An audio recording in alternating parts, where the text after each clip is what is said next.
em janeiro do ano passado. Estamos agora em Atos capítulo 16. E nesta manhã, num arranjo feliz, nós veremos a história de duas mulheres, conforme o texto nos mostra. Uma mulher transtornada e uma mulher transformada. Uma mulher desfigurada e uma mulher regenerada. Uma mulher escravizada e uma mulher liberta. E veremos como, por onde o Evangelho passa, Deus abre no Evangelho um rio de vida, um caminho de bênção, de salvação e de transformação no mais íntimo do nosso ser, que é até onde vai a palavra do Senhor, é onde ela se enraiza dentro de nós. Eu fiquei grato a Deus por ter este texto nesta data. Eu renunciei, os irmãos sabem disso, eu renunciei ao direito de escolher o que pregar. Eu renunciei ao direito de escolher o texto. Eu renunciei ao direito de escolher o que penso sobre o texto. Eu apenas sigo o texto de onde parei no domingo anterior para segui-lo no domingo seguinte. Foi um arranjo celestial. E nessa data nós vejamos a história de duas mulheres. Uma mulher transtornada e uma mulher transformada. Uma mulher desfigurada e uma mulher regenerada. Fiquei grato a Deus, porque vivemos dias em que o papel, o lugar, bem na verdade a própria essência do ser mulher está em questão. Aquilo que começou bom, e eu não quero tomar o seu tempo falando dos meus pensamentos sobre este assunto, mas por um minutinho somente, aquilo que começou bom como uma luta social pelo direito das mulheres, transtornou-se numa ferramenta maligna do inferno no mundo, expondo as mulheres, deturpando a essência bíblica do que é ser mulher. E nós veremos, meus amados irmãos, nesta manhã, que Deus nos liberta e que a liberdade que temos em Cristo é liberdade para nenhuma outra coisa, senão para sermos aquilo que Deus quer que nós sejamos. Veja em primeiro lugar a libertação do Senhor, a mulher transformada, a mulher regenerada, a mulher liberta. Capítulo 16, verso 13. No dia de sábado saímos fora das portas para a beira do rio, onde se costumava fazer oração. Nós vimos esta parte no domingo passado. E assentando-nos, falamos às mulheres que ali se ajuntaram. E uma certa mulher chamada Lídia, vendedora de púrpura, quer dizer, uma mulher rica, uma mulher afluente, uma mulher de posses, da cidade de Tiatira e que servia a Deus, era uma mulher que buscava a Deus do seu coração, que tinha se decepcionado com os ídolos, com as superstições, com os misticismos da religião do seu tempo. Deus implantou no coração dela um profundo incômodo com aquilo que ela via em Tiatira, com aquilo que ela via em Filipos, com aquilo que ela via no mundo, ídolos e sacrifícios e feitiçarias. Ela decidiu procurar. Por isso o texto diz que servia a Deus, no sentido de que ela buscava a Deus, que ela buscava encontrar a verdade por trás ou acima de todas as mentiras do mundo. Enquanto ela ouvia a pregação do Evangelho, o Senhor lhe abriu o coração para que estivesse atenta ao que Paulo dizia. Meus amados irmãos, esta é a mulher transformada, esta é a mulher liberta por Deus de uma escravidão ao inimigo. Esta Lídia está diante de nós em contraponto com a outra mulher que veremos em alguns instantes, como uma figura da obra de Deus na vida de uma mulher, e para dizer isso também na vida de um homem, na vida de qualquer pessoa. A obra de Deus pelo Evangelho, que nos liberta, que nos dá vida. Essa Lídia, quem ela é? Veja que o texto diz adiante, que ela foi batizada, ela e a sua casa, tornou-se uma evangelista tão cedo quanto se converteu, nos rogou dizendo: se haveis julgado que eu seja fiel ao Senhor, entrai em minha casa, ficai ali, e nos constrangeu a isso. Lídia, sobre quem falamos um pouco no domingo passado, volta a nossa consideração como a figura da história de uma mulher que Deus libertou Uma mulher de posses, vendedora de púrpura, senhora de uma casa, que tinha uma residência ampla o suficiente para acolher a igreja, como nós lemos lá no final do capítulo 16, verso 40. A igreja se reunia na casa dela, estava reunida para orar por Paulo e Silas, que estavam presos. A casa dela tinha um salão grande, onde a igreja se reunia. Não somente Deus a libertou para servir o Senhor, Deus a libertou de qualquer prisão às riquezas deste mundo, qualquer prisão às suas posses, não sei se ela tinha, mas Deus a libertou disso, para que ela pudesse colocar tudo aquilo que era dela a serviço do Senhor e a serviço do povo do Senhor. Aquilo que é chamado de liberdade hoje tem outro nome na Escritura Sagrada: egoísmo. Aquilo que é chamado de liberdade hoje tem outro nome, meus amados irmãos: egoísmo. Apenas o interesse em si, apenas o interesse nos seus próprios prazeres e na sua própria vontade. Como pode isso levar alguém a ser feliz? Não pode.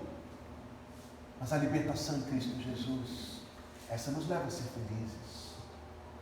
Ela colocou os seus bens a serviço do Senhor. Você encontrará muitas pessoas ao longo da sua vida dizendo que Paulo era um homem machista. As pessoas que dizem isto, mascaradamente, são inimigos da Escritura, são inimigos da verdade e da vontade revelada de Deus. Paulo não mandou Lídia arear vasilhas, mandou? Paulo falou a ela: renuncie o seu negócio, abra mão daquilo que Deus te deu, lava os meus pés, por favor. Isso não é Paulo. Isso não é o que aconteceu. Esta mulher Lídia é semelhante à mulher de Provérbios 31, que acorda cedo, não é verdade? E que ordena a sua casa. A Bíblia usa esta palavra, que põe as coisas em ordem, que cuida das atividades de cada um, que negocia. E a Bíblia diz que o marido confia nela, nem pergunta. Aquilo que se chama de liberdade hoje, meus amados irmãos, é o rumo seguro da infelicidade. O rumo seguro da felicidade está aberto na palavra do Senhor. Lídia é uma das muitas mulheres de fibra da Bíblia. Lembra-se de Jael? Como eu admiro Jael? Para resumir a história, lembra-se de Císera? Eu vou usar os nomes agora dos juízes para não ficar muito fácil. Jael tomou uma lança na mão e resolveu o problema. Coragem, fibra, fé. Nós não temos efeito para matar ninguém hoje, em nome de Deus, mas no Antigo Testamento isso era um dos expedientes implementados. Na quarta-feira a gente fala bastante sobre isso. Jael era uma mulher de Deus. A mãe de Moisés era uma mulher de Deus, Joquebede, que colocou o seu filho num cestinho no rio, rio onde passavam naus, rio onde passavam embarcações a remo, rio onde havia hipopótamos, rio onde havia crocodilos, e ela o coloca com fé e com força e com confiança no Senhor, crendo que Deus era maior do que todas essas coisas, que poderia cuidar do seu filho. Uma mulher de Deus. Maria, uma mulher de Deus, a mãe de nosso Senhor Jesus Cristo, seria exposta ao apedrejamento, mas disse: eis aqui a serva do Senhor, faça-se em mim segundo a sua vontade. O problema do nosso tempo é que as mulheres de destaque do nosso tempo não são mulheres assim. As mulheres de destaque do nosso tempo, sobre quem o holofote joga a sua luz, são mulheres viciadas, são mulheres aprisionadas nas redes e nas mentiras do inimigo. As mulheres que o mundo diz seja igual a elas, são solitárias, são egoístas, são assassinas. Como vimos no começo do ano, na cerimônia de entrega do prêmio maior do cinema, uma atriz que disse: eu fiz um aborto no começo da minha carreira. Era abortar ou seguir. Eu segui. E ela disse: que bom que eu fiz isso. Que tipo de sociedade é a nossa? Onde a vida de alguém, de um indefeso, de uma criança, é apenas um degrau no meu caminho que eu tenho que passar. Notem, meus amados irmãos, a diferença entre uma pessoa que Deus libertou, Lídia, submissa, generosa, firme e corajosa, colocando tudo o que tinha à disposição do Senhor. Lídia, como todos os seres humanos, estava presa e escravizada debaixo do jugo daquele que é o inimigo das almas, que oprime e que escraviza de fato e que escraviza para sempre. Mas aconteceu um milagre no coração dela, aquilo que o livro dos Atos diz: o Senhor lhe abriu o coração. No livro dos Salmos está escrito de forma tão linda, onde está escrito: aqueles que andavam na sombra da morte, aquele que se assenta nas trevas e na sombra da morte, preso em aflições e em algemas, porque se tinham rebelado contra as palavras de Deus e porque tinham desprezado o conselho do Altíssimo, portanto o Senhor lhes abateu o coração com trabalhos, tropeçaram, não houve quem os ajudasse. Isso é claro. É um retrato de Lídia antes da sua salvação, como de mim antes da minha salvação, como de qualquer pessoa antes do seu encontro com Cristo. Está preso nas trevas e na sombra da morte, está algemado, porque desprezou as palavras de Deus, porque rejeitou o conselho do Altíssimo. Deus lhe abate o coração com trabalhos, com cansaço de resistência, separada do Deus para quem existe e por quem existe. Tropeçaram, não havia quem os ajudasse. As palavras são claras, Salmo 107, estou lendo o verso número 13. Então clamaram ao Senhor na sua angústia. Esta é a obra de Deus. Clamaram ao Senhor na sua angústia, e Ele os livrou das suas dificuldades. Tirou-os das trevas e da sombra da morte, quebrou as prisões. Louvem ao Senhor pela sua bondade e pelas suas maravilhas para com os filhos dos homens, pois quebrou as portas de bronze e despedaçou os ferrolhos de ferro. Harry Ironside, pastor da Moody Church de Chicago, foi pastor lá na década de 30, foi entrevistar uma jovem candidata ao batismo. Perguntou a ela: por que razão você quer ser batizada? Qual é o sinal da obra que Deus já fez no seu coração? Ela disse: pastor, eu sou empregada doméstica, e antes de ouvir a palavra de Deus, eu varria poeira por debaixo do tapete, e hoje eu tiro o tapete e varro embaixo dele. Existe uma mudança, existe uma libertação operada por Deus, existe uma obra do Senhor no coração. O Senhor lhe abriu o coração, e o que aconteceu? Ela se tornou uma crente, ela se tornou uma apoiadora da obra do Evangelho, ela se tornou uma mulher de coração aberto, de casa aberta, de tesouros abertos. Ela se tornou aquilo que Deus intentou que ela fosse. Ela se tornou aquilo que Deus a criou para que fosse, do que ela se perdeu, com o que ela se reconciliou em Cristo Jesus. Amadas irmãs, os homens também, para todos os efeitos.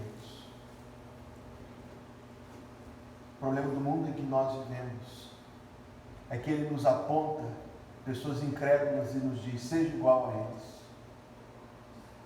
Ele nos aponta os desprezadores de Deus e diz: seja igual a eles.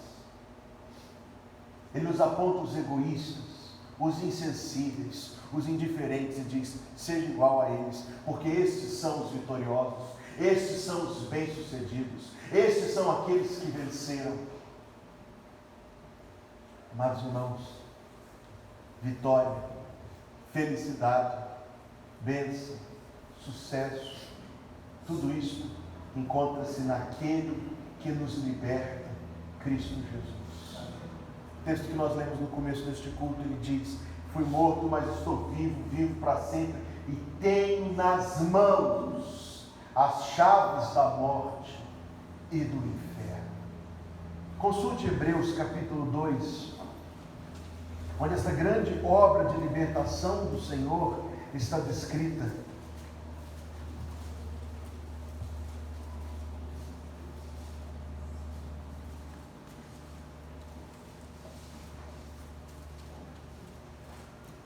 Consulte Hebreus capítulo 2.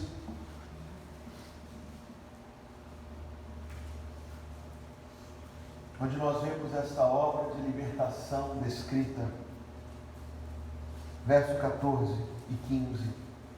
E visto como os filhos participam da carne e do sangue, isto é, do que os seres humanos somos feitos, de carne e de sangue, visto como os filhos participam da carne e do sangue, também ele, Jesus Cristo, participou das mesmas coisas, para que pela morte aniquilasse, uma palavra eloquente, uma palavra poderosa, aniquilasse o que tinha. Talvez a sua tradução diga tem. Eu prefiro as Bíblias que dizem tinha. Aniquilasse o que tinha o império da morte, isto é, o diabo, e livrasse todos os que com medo da morte estavam por toda a vida sujeitos à servidão. Esta, meus amados irmãos, é a libertação que Cristo opera no nosso coração. Uma libertação tal que nós nos encontramos livres daquilo que antes sequer sabíamos que nos dominava. A história de uma mulher liberta não é a história de uma mulher egoísta. Não é a história de uma mulher incrédula. Não é a história de uma mulher distante do caminho do Senhor. A história de uma mulher liberta é a história de uma mulher crente. Que Deus nos liberte de todo sentimento que talvez tenhamos de que devemos alguma coisa ao mundo, de que devemos explicações ao mundo, justificativa ao mundo, ou nos sintamos atraídos ou dirigidos a imitar o mundo. Direi mais, é quando essa diferença se faz mais notória. Nosso desprezo pelas coisas do mundo, a nossa facilidade em nos livrar delas. Quando vivemos assim, Deus é mais glorificado na nossa vida. Porque é uma atitude que é um testemunho. Não preciso dessas coisas. Essas coisas posso tê-las tanto quanto posso não tê-las. Mas meu Salvador eu não dispenso nunca. Essa é a história de uma mulher liberta. Veja a história de uma mulher presa, que segue logo em seguida. Aconteceu, verso 16, do capítulo 16 do livro dos Atos. Aconteceu que indo nós à oração, tinha passado uma semana, um outro sábado, Paulo continua com a sua estratégia de evangelização, procurar as pessoas em cujo coração Deus já estava trabalhando. Ele ia ao lugar de oração. Indo nós à oração, nos saiu ao encontro uma jovem que tinha espírito de adivinhação. Amados irmãos, Satanás nunca muda tanto, nunca muda muito o seu jeito de agir no mundo. O espírito de adivinhação que dava lucro aos seus senhores, é o que diz o texto, continua trabalhando hoje. Se ele vira anjo de luz, ele imita a caligrafia de alguém que já morreu. Se ele vira anjo de luz, ele consegue usar de meias palavras dissimuladoras e enganadoras para fazer com que as pessoas ponham a sua confiança naquilo que leva para o inferno. Satanás não muda muito o jeito que ele age. O que ele faz hoje em cada lugar onde se adora o Espírito, onde se invocam espíritos, ele já fazia nos tempos antigos. O trunfo de Satanás é que ele consegue iludir e enganar as pessoas. Os irmãos já me ouviram explicar isso tantas vezes e novamente eu explico. A diferença do que existia no tempo de Jesus e no tempo dos apóstolos é que Deus permitia pontual, ocasionalmente, que o inimigo, que os demônios, que Satanás e os demônios dominassem as pessoas num grau. Se cortava, se jogava no fogo, se jogava na água, se amarrasse com corrente, ele arrebentava a corrente. No entanto, isso foi pontual. Isso foi temporário. Isso existiu somente nos dias dos apóstolos, de Jesus Cristo, nosso Senhor e dos apóstolos. Nós não encontramos nas epístolas nenhuma recomendação de como lidar com isso, encontramos? Existe alguma, Coríntios, ou Gálatas, ou Efésios, ou Filipenses, ou Colossenses, no ritual de extração de demônios? Mas o que existe hoje? Existe um lugar que as pessoas dão aquilo que foi involuntário durante o tempo. Existe hoje voluntariamente. Quando as pessoas se fazem instrumentos do inimigo das nossas almas. Meus amados irmãos, ainda que Satanás esteja contido, eu digo mais, contidíssimo, não deixemos de enxergar que a Escritura é verdadeira quando diz que ele é ativo, limitado pela permissão de Deus, mas ativo. Eu mostro para os irmãos onde Satanás está agindo agora, às 11h18 da manhã, desse dia 8 de março de 2020.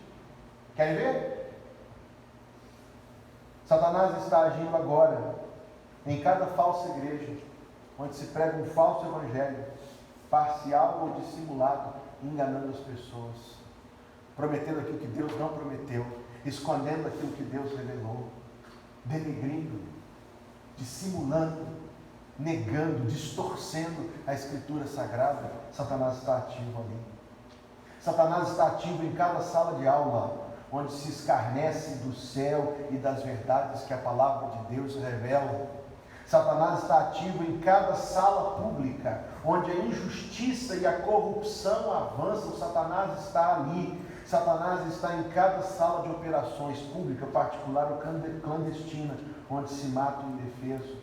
Satanás está em cada página de livro, em cada página de revista, em cada página do Facebook, em cada página do Instagram, onde a sua vontade se faz premiada, como se não houvesse consequência. Diz o tolo no seu coração, não a Deus. Satanás está presente em cada exibição do corpo humano, para provocar a sensualidade.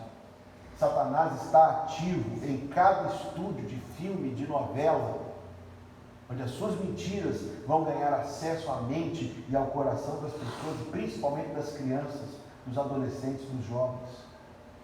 Satanás está ativo em cada lugar de mediunidade, de feitiçaria, onde ele fala, mente, ri por fora e ri por dentro. Satanás está ativo em cada casa aparentemente respeitável, onde agressões, ódio, dissimulações, mentiras abundam, encobertas, debaixo do véu da hipocrisia. Satanás está ativo ou não está, meus irmãos? Satanás aprisiona as pessoas até hoje. Ele diz que você não é aquilo que Deus te fez. Ele diz que você é outra coisa. Ele diz que você não será feliz enquanto não fizer aquilo que o seu coração enganoso deseja. Ele diz que a felicidade está nas mãos dele. Tudo isso te darei se prostrado me adorares. Satanás está ativo. Satanás está ativo e é Satanás que escraviza as mulheres.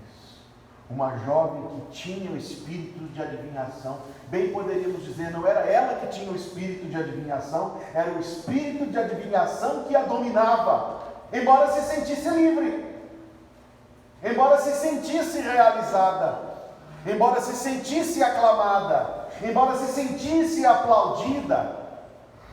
Fila de pessoas para ouvir as suas adivinhações, as mentiras daquele que mentindo ria por dentro. Esta, verso 17 do capítulo 16, seguindo a Paulo e a nós, clamavam, e nós nos prepararíamos para pensar, lá vem a mentira do inimigo, mas veja a estratégia do inimigo. Ela clamava pelas ruas, seguindo a Paulo e a nós, Paulo, Silas, Lucas e Timóteo. Estes homens que nos anunciam o caminho da salvação são servos do Deus Altíssimo. Ora, demônio, não estou entendendo. Tudo que o demônio falou é verdade. Era ou não era? Esses homens que nos anunciam o caminho da salvação, isso é verdade. São servos do Deus Altíssimo, isso é verdade. Onde estava a mentira? A mentira estava naquele que tentou se colocar do lado de Deus, sem nunca se colocar do lado de Deus. As pessoas a quem Paulo estava pregando o Evangelho, aqueles cuja salvação ele estava buscando no poder do Senhor, na operação do Espírito Santo, estavam vendo passar uma adivinhadora, seguindo Paulo e dizendo que eles pregavam o Evangelho de Deus. Nunca o inimigo é mais nocivo, nunca o inimigo é tão nocivo quanto quando ele se dissimula de um de nós, quanto quando ele se finge de um dos salvos, de um da companhia dos crentes, para que o mundo veja com confusão o contraditório testemunho que ecoa desse grupo misto. Vinha Paulo com a sua vida transformada, vinham os crentes, vinha Lídia que Deus tinha libertado, mas junto, ali no meio, vinha alguém dominada pelo inimigo, mas tentando entrar no bando, tentando fazer parte do grupo, para que assim as pessoas continuassem debaixo do domínio que ela exercia, dependendo das suas adivinhações, confiando nas suas mentiras. Astúcia, meus amados irmãos. Imagine uma árvore colossal, daquelas enormes, cujos troncos são precisas 4 ou 5 pessoas para dar uma volta. Essas árvores que vivem séculos, que aguentam séculos de chuva, de frio, de calor, de tempestade, de sequidão, que durante séculos resistem à passagem do tempo, durante séculos resistem às variações da existência, mas um dia sucumbem, um dia caem. Quando você olha o tronco, você descobre que ela estava podre por dentro, oca, morta por dentro, devorada por dentro. Esta é a estratégia do inimigo das almas. Jesus disse isso, que um homem plantou trigo e o inimigo veio à noite e plantou joio. A dissimulação da mentira para diminuir o poder, para diminuir o testemunho, para diminuir a eficácia da verdade do Evangelho. Verso 18 diz que ela fez isso por muitos dias. Mas Paulo, perturbado, voltou-se e disse ao Espírito: em nome de Jesus Cristo, te mando que saias dela. E na mesma hora saiu. Ela foi liberta. Em nome de Jesus Cristo. A figura de uma mulher escravizada pelo inimigo, usada pelo inimigo para o avanço da sua vontade. No entanto, encontra uma autoridade muito superior. Em nome de Jesus Cristo. Paulo não faz isso em nome de si. Te mando que saias dela. Na mesma hora saiu. Mas veja a forma como o mundo reage. Veja a forma como o mundo reage à libertação do Senhor. Verso 19. Vendo os seus senhores que a esperança do seu lucro estava perdida, prenderam Paulo e Silas. Os levaram à praça, à presença dos magistrados. E apresentando aos magistrados, disseram: estes homens, sendo judeus, perturbaram a nossa cidade e nos expõem costumes que não nos é lícito receber nem praticar, visto que somos romanos. A multidão se levantou unida contra eles. O mundo não celebra a libertação de um dos escravos de Satanás. O mundo não se alegra na libertação de um dos submetidos do reino das trevas. O mundo contorce de ódio, cada fibra desta sociedade em que nós vivemos reage negativa, violentamente contra esta obra de Deus. Foi assim nos dias do apóstolo, é assim até hoje. Isso se expressa em toda a contrariedade que um salvo tem que viver para permanecer a sua vida firme e pura em Cristo Jesus. De forma sutil, quando somos acusados de intolerantes, quando somos acusados de tudo que somos acusados, de forma agressiva. Um dos candidatos à presidência dos Estados Unidos, pelo Partido Democrata, está tentando ganhar a nomeação naquele partido, disse esta semana Liberdade para os muçulmanos. Os crentes já têm liberdade demais.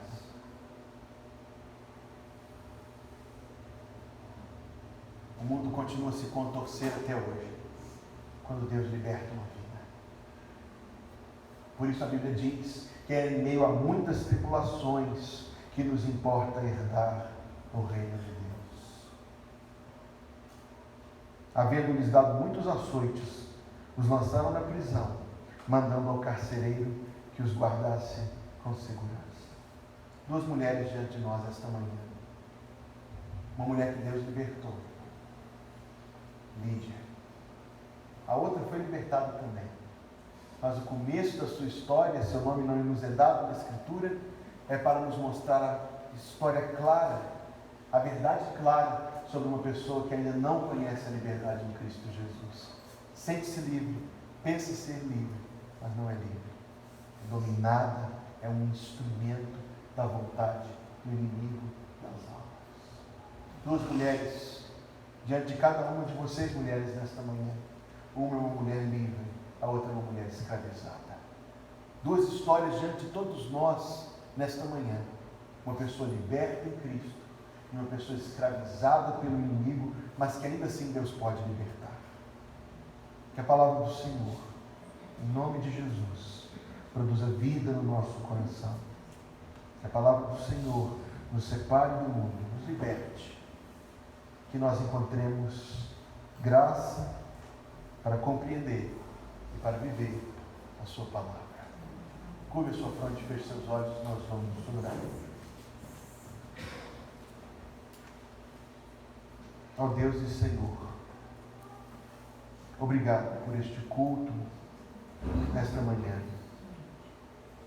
em que tua presença esteve entre nós, contemplando na tua misericórdia a oração que fizemos no começo deste culto, quando pedimos que o Senhor o abençoasse. Agora somos gratos a Deus, porque o Senhor o abençoou. Obrigado pela tua palavra. Que teu Espírito Santo continue a operar no meu coração, no coração de cada um de nós, Deus, para vivermos segundo a tua vontade, debaixo da tua bênção, Senhor, do teu favor e da tua graça. Nós te louvamos, porque o Senhor é o Deus que liberta vidas das pessoas. E que a tua palavra, Senhor Deus, produza vida e libertação em nós e por onde chegar, Pai Santo, debaixo da tua vontade. Agora que deixamos este lugar, Senhor Deus, que tenhamos sobre nós a bênção do Senhor. Agora que passamos para a reunião da igreja, para os assuntos da vida da igreja, que o Senhor dirija na tua sabedoria, segundo a tua vontade, e para a glória do teu nome santo, bendito e precioso. Que o Senhor te abençoe e te guarde. Que o Senhor faça resplandecer o seu rosto sobre ti e tenha misericórdia de ti. Que o Senhor sobre ti levante o seu rosto e te dê a paz. Amém. Amém. Queridos, nós temos muita gratidão aos que estão nos visitando nesta manhã e que Deus os abençoe a todos. Nós devemos agora, no entanto, passar para